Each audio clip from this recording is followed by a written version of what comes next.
Okay. Now I just need feedback if you can see the PowerPoint. Yeah, we can see. Yes, we see. Okay, thank you. And I will just open chat.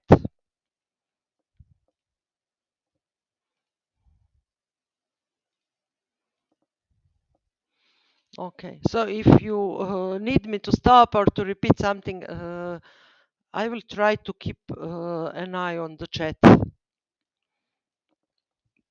Is it okay like this? Yes.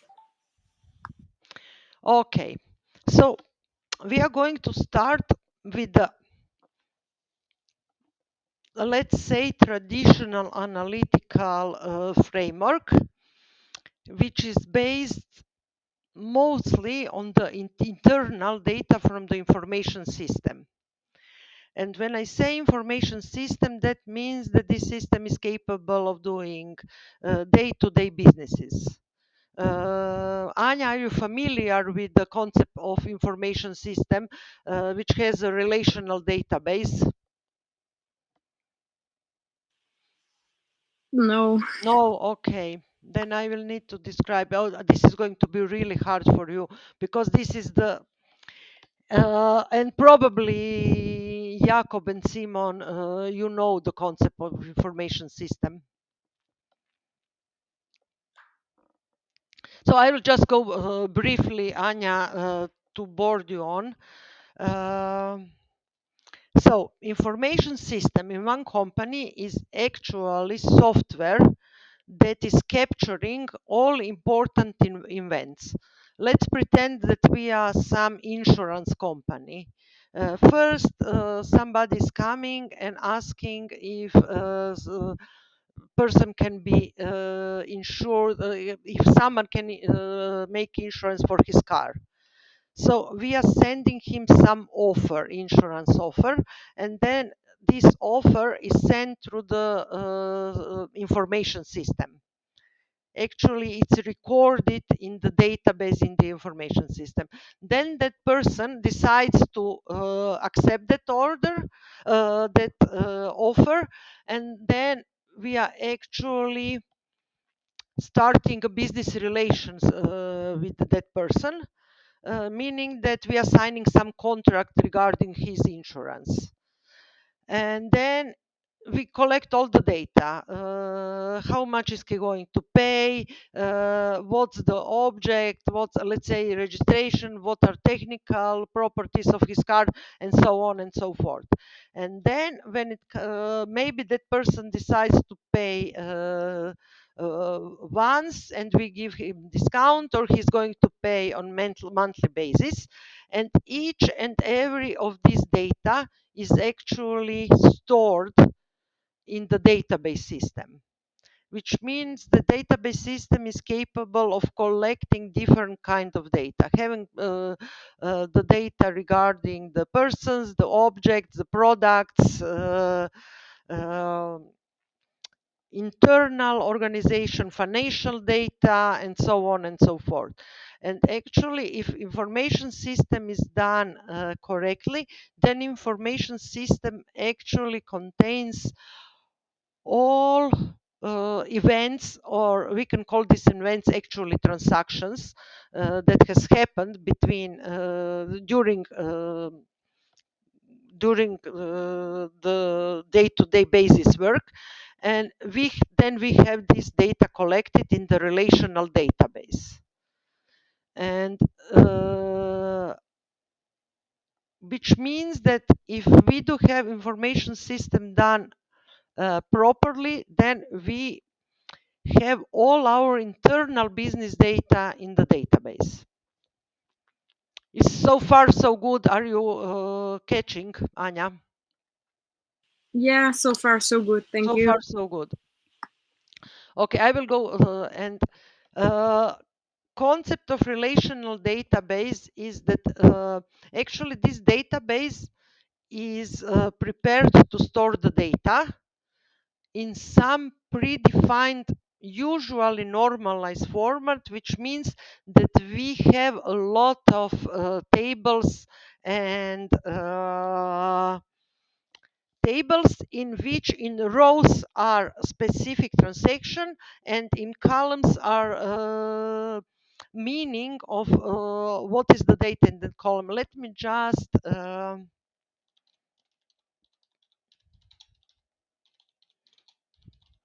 search for one because I was not expecting. Let me take this one, or this one is looking better.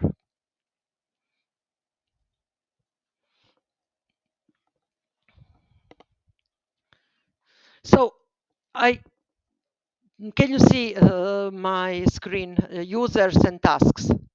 Yes. Okay, so this is actually the data model. I picked one randomly. So you saw I just selected the picture that I liked and now I open, and now we are going to discover what's in this database. So this database has some data about users, which means that in this table we will find in the first column name, then some email, then some user ID. Then is task is to-do list of that person, which mean probably is just description of the task, identification of this task, which is usually some numeric number. Status is this task open or is completed, and date when it was created. Okay, and now we actually add information that each and every person is connected with this task, meaning that in the task we are actually adding the data field which has user ID, and user ID is identification number of one user. And now we have each task connected with some user, like this. Now we do have two tables in our relational database, and you can see that each task has a list of users, and one user can have many tasks. If you can see this representation here means that one user can have many tasks. And the second is, here is, okay, I like this example, it's a new one.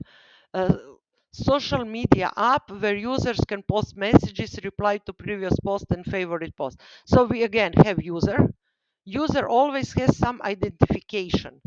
It's like let's say some numeric value, usually integer. And for instance, in Slovene, we can use davčna številka, Anja, for the user identification, right?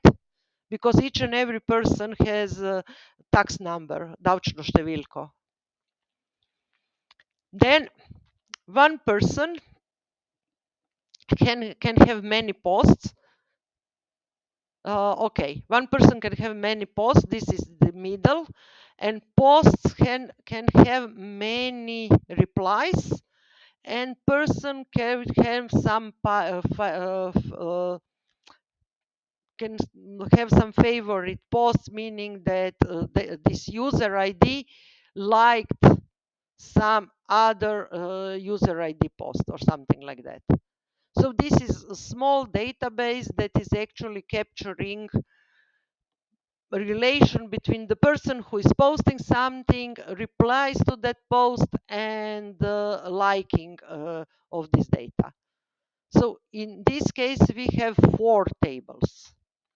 And you can notice that all the time is written primary key. Primary key in all these tables is actually identifier, and this favorite is actually linking which user is liking which posts. How do I know it? Because user ID is stored in this column of the table, and post ID is stored here, and here is I wouldn't model it like I would count how many which emoji was put on that post, let's to say. And here we have some class schedules, members and classes, instructors, and when is somebody attending the class. And these are all examples of the table. And when I say relational table is actually, let me have one example. Oh, this one has examples.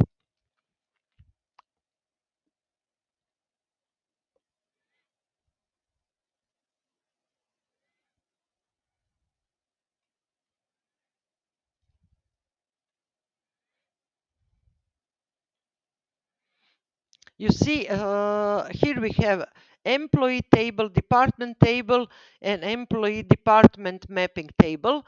Employee has employee ID, name, address, and department has department ID, name, and location. And then we have a list of first employee, employee 1, employee 2, department I, department A, and department B. And here we have which employee is employed in which department, which means that we have this field and this field in two separate columns, and date when that person was employed in this department. So this is pretty much the relational data that we have in relational databases. Okay, Anya, are you on still? Yes, of course. Okay. That was the biggest improvisation on the relational databases ever. But now I'm going to talk. What is the problem? Now the explanation for Simon and Jakob. A relational database can have many relational tables, and these relational tables are in normalized form. And this normalized form is really fragmented, and it's not optimized for analytical purposes because it's not in optimal form just to be put on the reports, to put into statistics and so on. So what are we usually doing? We are usually building separate database which is also relational database, but has a different data model.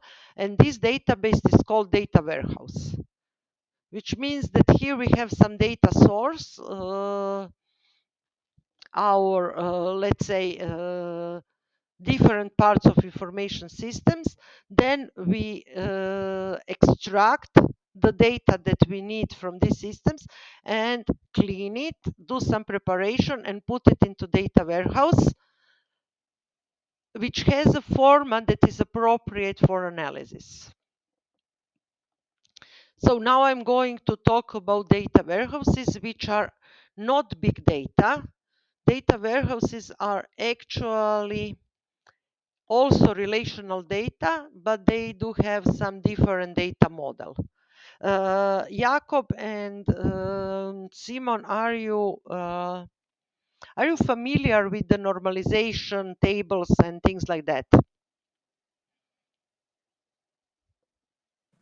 I think that I'm familiar with that ETL process because at my home university at last semester I have a subject which was named business intelligence, Okay. and we was making this ETL process, and we was making also a project at Visual Studio with that extension analysis, and I don't remember other extensions, but we put data to SQL from that Visual Studio, and next we made some visualizations at this Okay. Visual Studio. Oh, that's I'm business intelligence. Actually, you did the business Mhm. intelligence.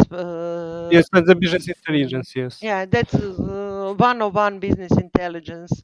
So actually, I would like to push you with this course level up into predictive analytics with using data mining for business intelligence. But since you do have also different backgrounds, I need to start with the previous technologies because I cannot go to the top of the house without setting up some foundation.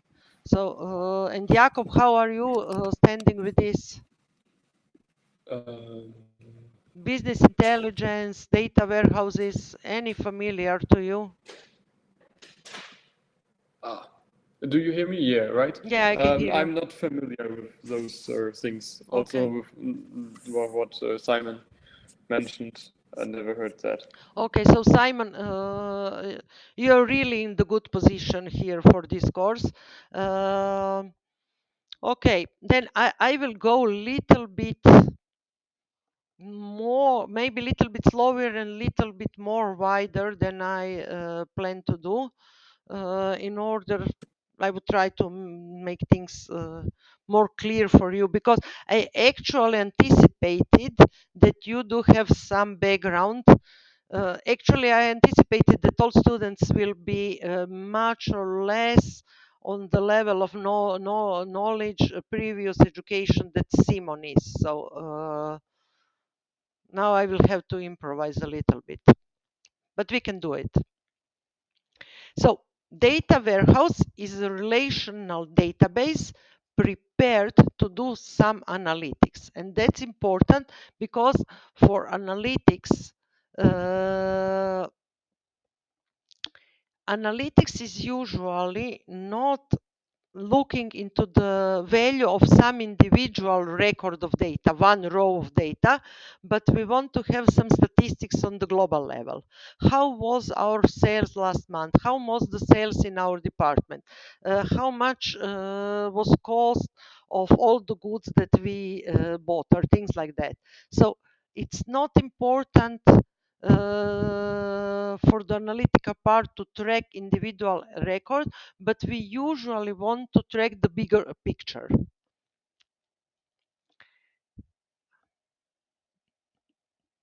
And definition is that actually data warehouse is some store where we actually have a database that is constructed and maintained especially to enable better analytics for decision making. uh, Process of building a complete system for decision support and management. Because management is the one that needs to track data and have a big picture of the business.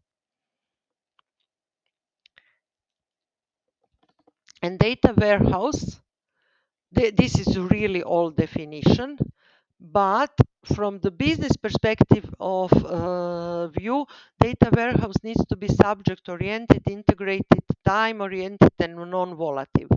Usually it's a relational database. There are some deviations which go into big tables and so on, but let's say that usually we do have a relational database here. Subject oriented, and the other, I will go what that means each and every. And actually, the other really important author is Kimball, and he's actually not seeing data warehousing as the end product, but he's seeing that as the process of preparing, collecting, transforming, cleaning, and editing data into the form that can actually support decision making. That's the dimensional model. And I will explain what does it mean subject oriented. Subject oriented means that we want to have all the data recording regarding main business entities collected together. Customers, products, services, which are business categories, not technical tables, but actually all the data about our customers on one side, that we can actually have insights of into what are our customers, who they are, and what they are doing. And to enable that, we need one part of the data model that is actually called dimension, and each dimension is actually collecting data for the whole entity. And dimensional model is always denormalized and redundant, which means that in the traditional relational database, we perform some engineering data modeling process that is normalizing data. Then the data is in the optimal form for the SQL. And here we are reversing that and actually denormalizing data in order to be into the better format for analytical part of the system. Then it's integrated because we want to have the single model that is describing our data, which means now we are not in some small tables, but we are actually collecting in dimensions the all data that we have about that customer. Let me explain. If we normalize, usually we do have general data about customer in one table, then location or address of that person in the another, then in the another is the city, post number and city, and so on and so forth. And if we want to see the location, we need to look into the 3, 4, maybe 5 tables to have the location of that person. And now we are collecting all this the data into the one single table. Which means integrated means that actually now we have consistent name, encryption, units of measurement, things like that, that are really consistent across the all records that we collected regarding this business subject. Time oriented means that when some transaction is happening, that is we are recording at which time moment this happened, because if we capture the time, then we have the ordering of events and we can track the time dimension of behavior of our business entities, meaning customers, meaning our products, and so on. Let me give you example. One product has one ID. Let's say we are selling toys. I have some numerical number that is identification, and then I have toy, let me be a Barbie doll, and then I have a description Barbie doll with pink dress, and so on and so forth. And then I decide that this Barbie doll is little bit outdated, and that I'm going to sell this out Barbie, not in my toy store, but I will make arrangement that each and every kiosk on beach has this Barbie, because on the beach children are bored or something, and I would like to get rid of that toy. And that means that now Barbie is not sold anymore in the toy shop, but Barbie is starting to be sold at some kiosk on the beach, which means that Barbie has changed the location or department where Barbie toy is sold. Uh, Barbie has not changed, but the location, selling location of that toy has changed. And I need to have for that Barbie separate time when it was when it was selling in the toy department, and after it was sold on kiosk on the beach. And this is time. I have point of time when I actually made the business decision that now we are transferring the sale of that toy to the other department. And this means that usually if something change like this happens in the information system, we are only recording the last value. But here I want to track how this product sales behaved over time. So I will not change the data, but I will insert new data which has the new selling location in it. This means non-volatile because I will not do update. I will just insert new data with the updated information.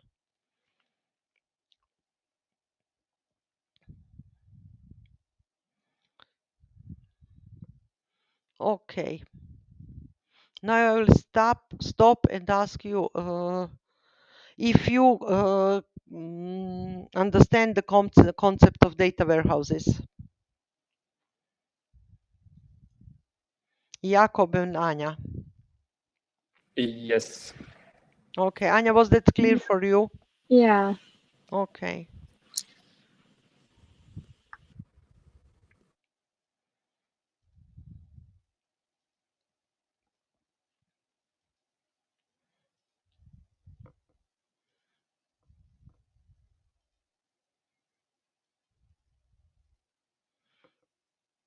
Where are you?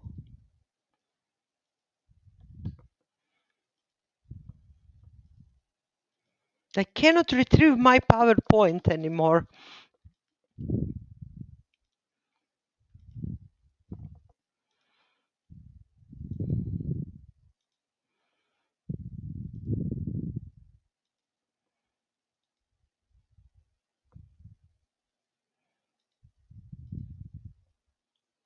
Unbelievable. Oh, okay, it's here. Um,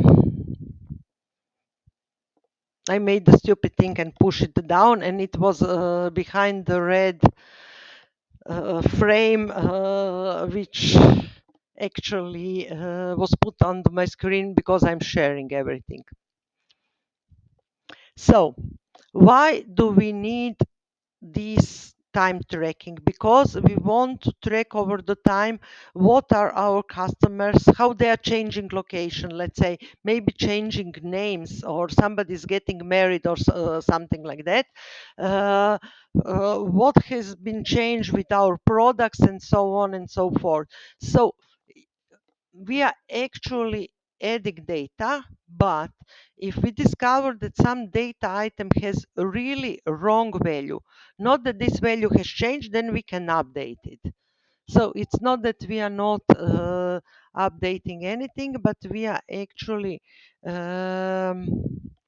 updating the incorrect value of the data. But when we do have some real change, we want to model that change because this might be of interest in analytical process.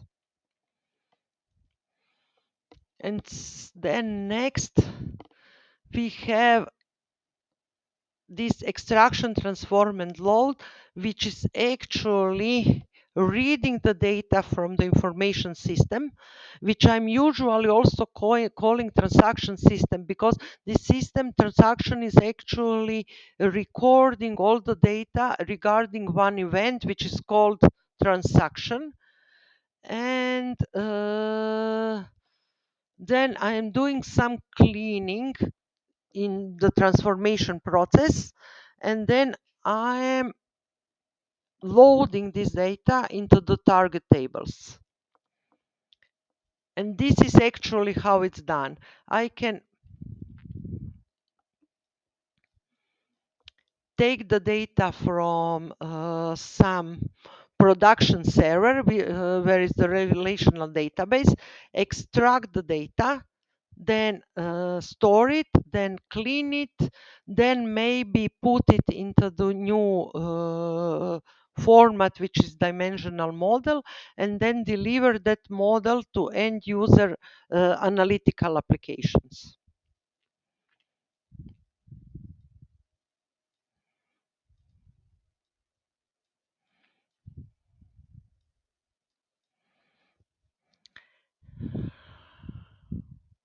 During extraction, I actually want to find which records are new, which records has changed, and I want to do that on the regular basis.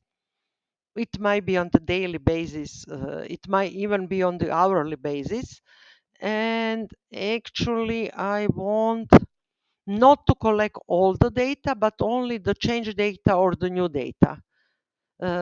And when I select this new data, what has happened in the last 24 hours, I actually extract only this part of the database. Then I need to do some cleaning. It might happen that I'm actually trying to merge together data sources that have different standards or different naming conventions or different units of measure. For instance, if we are doing business worldwide, UK data can have inches, and here we can have centimeters, things like that. Then maybe one department has the data regarding our customers that has bought something, and the other part of the database has also data about our customers, but the customers that had complained and they returned something because it was broken and we need to fix that during the warranty period. Which means that we need to merge this data and actually put it into the format that is according with our business logic. And business logic is something that actually is a collection of rules that business is trying to perform on the data. So what are usually in the cleaning steps? Do we enforce some column properties? We want each column to be in the specific format. We want to be exact structure that we need for the dimensional table. We need data. We need complex business rules to check. Then we need also some data quality checkups.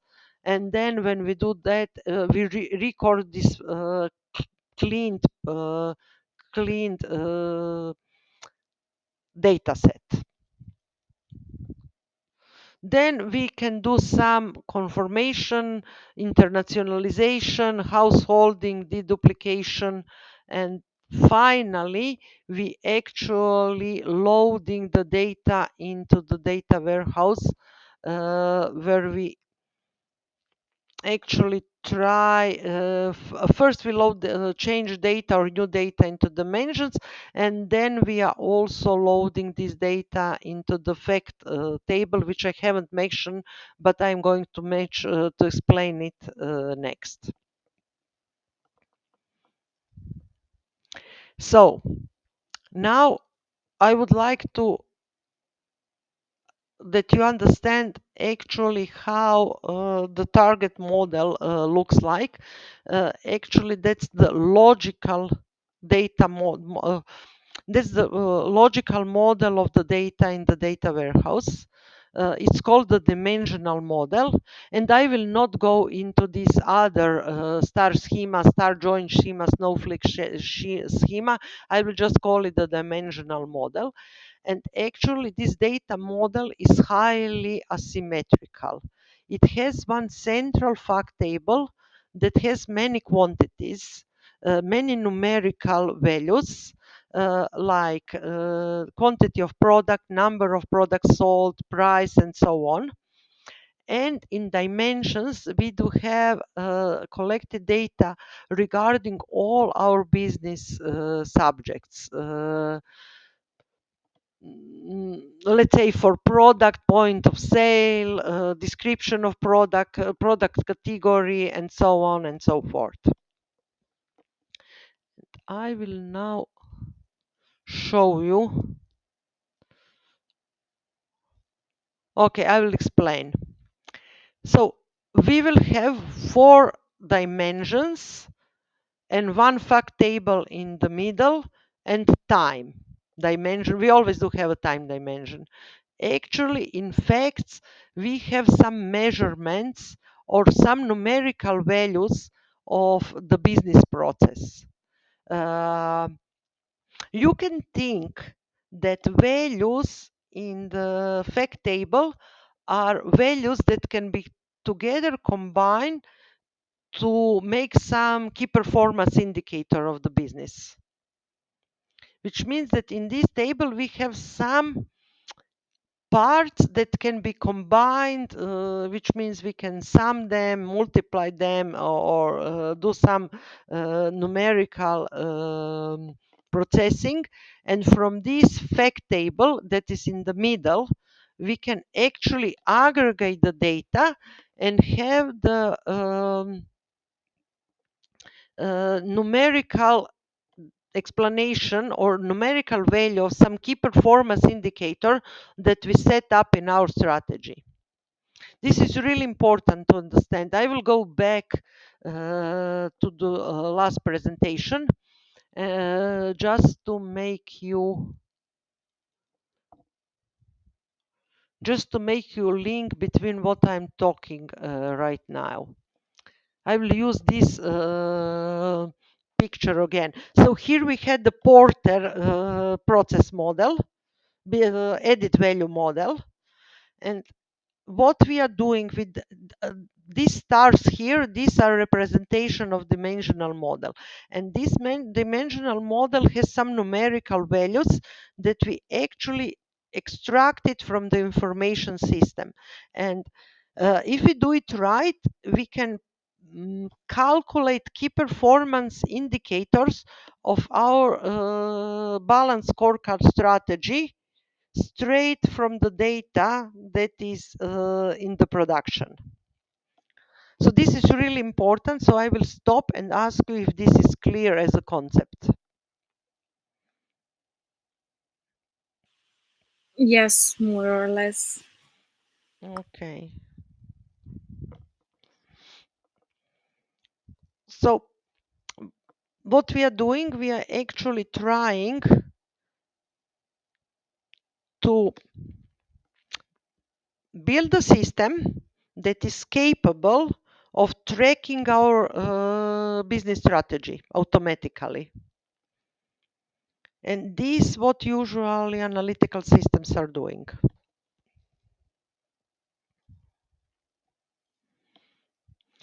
And to repeat, where we want to put the measure, we actually do it differently. We actually do a big data plan and we make integral dimensional model, and we try to populate all these models in the data warehouse with data.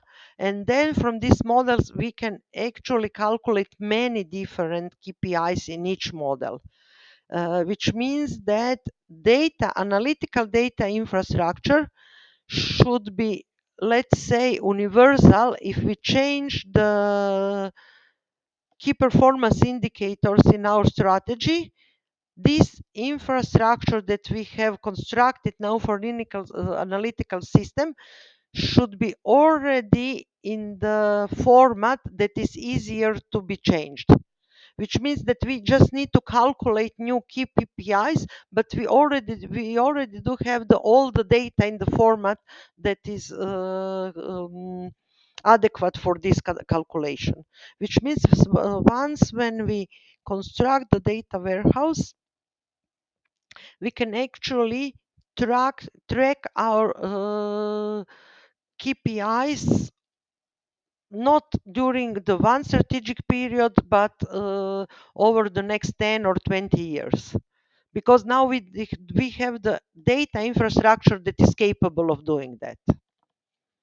Which means that each of these model, when we change KPI, we still do have the data items that can be used to calculate this new KPI in the dimensional model. Hopefully, there is not guaranteed, but if we model it properly, then actually we already have this possible have all this data, which means that first decision is how granularly, which means what is the level of detail of the data that we are going to collect. And actually, let's say, let's go into the retail. In retail, one product is sold to one person in quantity, at price, and at one point of sale. And then we have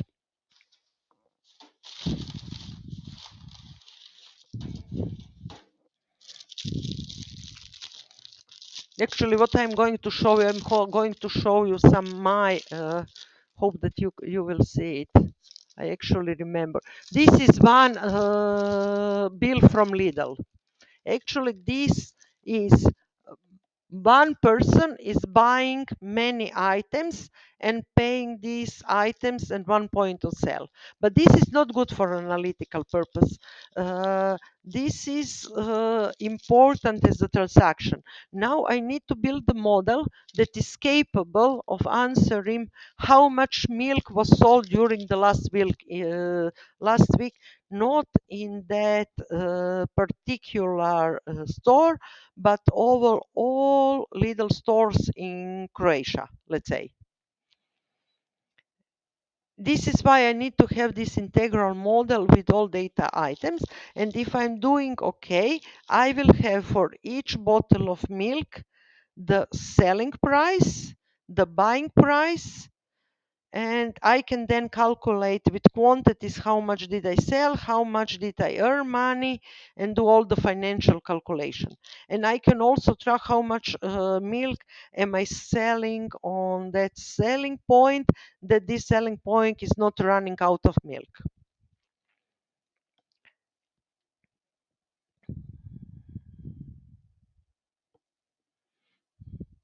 Which means when we are dealing with this point of sale data, that the granularity is one item on my receipt that I'm paying. We can also go higher, but usually we try to capture the data at the lowest detail that we can capture. For instance, in telecom industry, we can capture the data. One person is calling, one number is calling the other number, and how long the call lasted. But in telecom, actually, they do have the data that goes not between number and number, but it hops from one to other transmitting station, which means that the granularity can go level down from one call. In retail, actually, I cannot go below one item sold and the point of sale. In bank, let's say, the lowest granularity is, let's say, one amount withdrawn from my bank account on one ATM machine.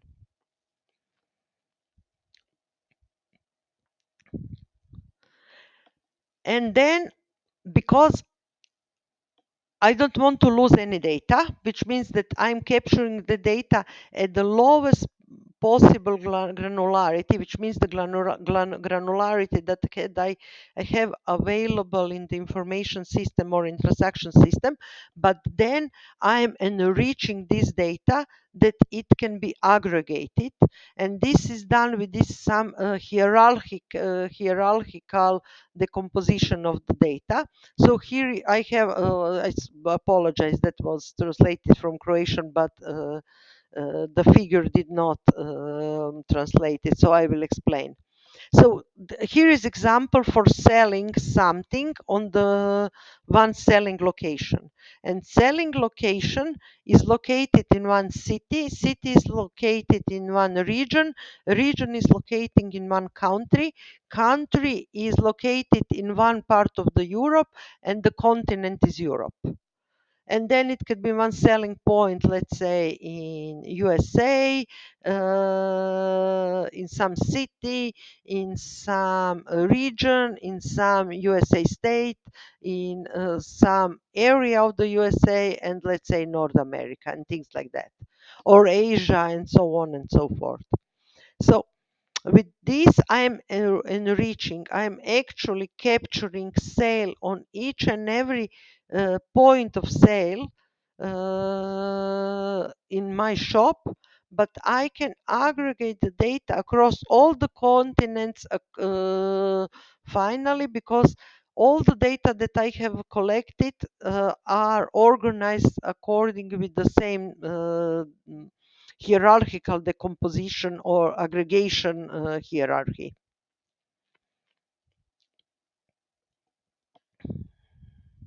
And here I have some example for the product. Product has category. In my example, it's food category, family is deep frozen products, group is frozen vegetables, type is frozen spinach, and product is spinach in cream 500 grams, and the name of the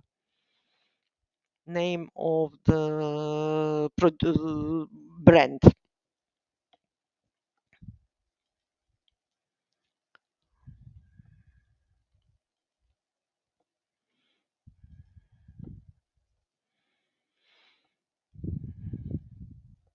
Let me check if I have some examples of dimensional models.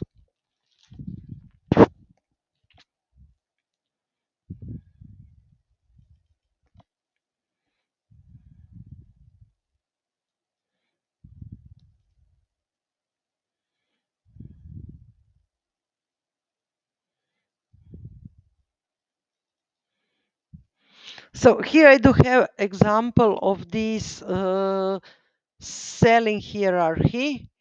Company Gosh is selling in East, South, Midwest, and West region. East region is New England, 3-state, mid-states, and so on and so forth. And then in sporting goods, I have products, golf balls, and which are white and yellow, and so on. Then here I have example of the time dimension. Can you see it? It's the day identifier, name of the day, fiscal year, work day or holiday, last date of the month, and so on. Here I have the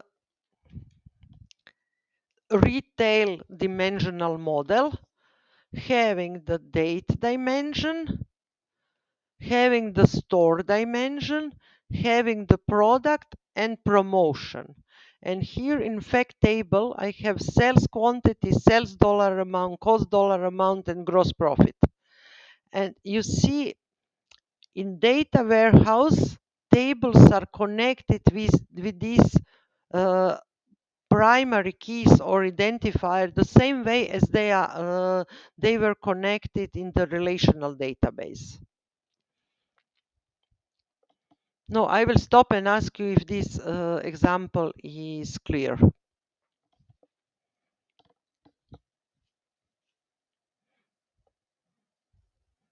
Anya, if you are still with me, then we are probably okay. I'm still with you. Okay. I'm really trying to go a little bit. You have noticed that I'm opening some other lectures because I was not expecting that you don't have any background in information systems. So I'm Yeah. improvising. Yeah. But I have lectures on everything. It's just not it's not in English, but it's half English, half Croatian. So would you like me to show you some other examples of dimensional models across other businesses? Yeah, sure. Okay, let me see what I have here.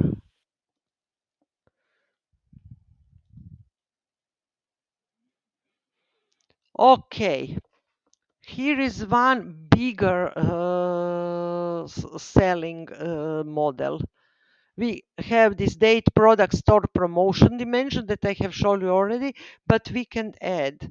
If somebody is having the loyalty card, then we can have each and why are they actually giving us loyalty card? Let's say them or Miller or even Lidl is now pushing to have this application and to scan because they want to track our shopping behavior, and this shopping behavior is then reflected in this frequent shopper dimension because now otherwise they wouldn't have any demographical data about me. But when I scan my card when I'm buying goods, then they can actually enrich uh, each and every receipt with the data, where I'm coming from, how old I am, what's my gender, and so on. Then they also know who was the person working on the point of sale at that time, so we can have the Clark dimension. And sometimes it's also important to have time of the day dimension because date is too big, which meaning that with this time of the day we can track when the store is full of people and when store is not that full, because with this tracking we can maybe plan how many people need to be at work during that period of the day.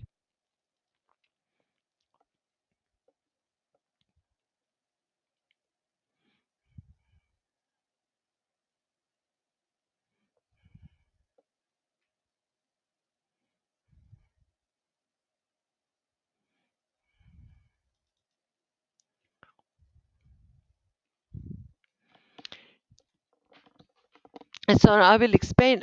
Here I have this example with changing the department where some toy is selling. So here the example was Spider-Man, and Spider-Man was selling first at the department of igračke, but later I changed and I am selling the Spider-Man in the souvenirs department, and this is the same toy. It's just changed department, which means that the primary the identifier of this spider is always the same, but I inserted a new record and this identifier has changed, and now here I have the new date because from this date this Spider-Man is has been selling at the other department. So what do I have as example? So here I have some ordering, order quantity, gross order dollar amount, discount